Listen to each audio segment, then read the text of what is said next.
Assalamualaikum everyone. So today we're going to be making Lahori fried fish. I'm using tilapia loins. This is from Costco. They come individually vacuum packed like this.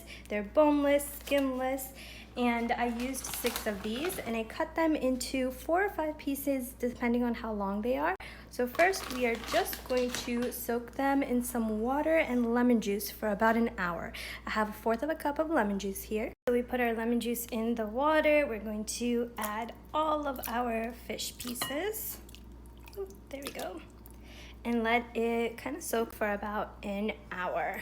We're going to marinate our fish overnight.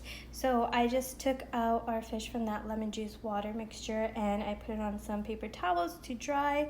We're going to make our marinade. I have 1/8 of a cup of lemon juice over here. I have our spice blend. So instead of 1/8 of a cup of lemon juice, I'm actually going to put 1/4 of a cup of lemon juice in here. And we're just going to mix it well. I added our spice blend.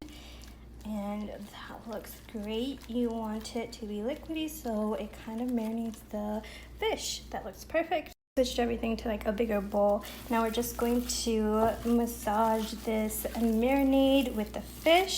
I'm going to cover it with saran wrap and let it sit overnight. We'll fry this up tomorrow.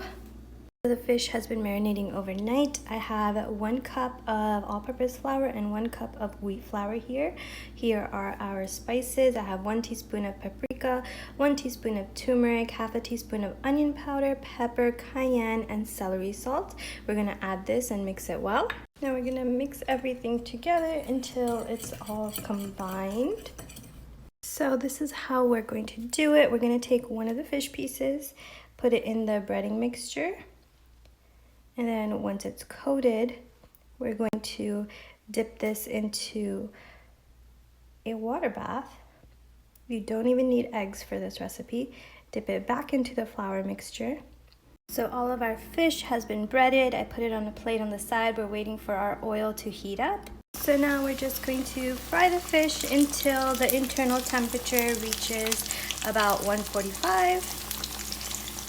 You also don't want to overcrowd the pan. You want to kind of let it sit for a little bit before you start moving it, just so the breading doesn't fall off. And then we're going to just fry until it's deep golden brown and delicious. Now this is the second batch. I have the first batch laying on a wire rack over there.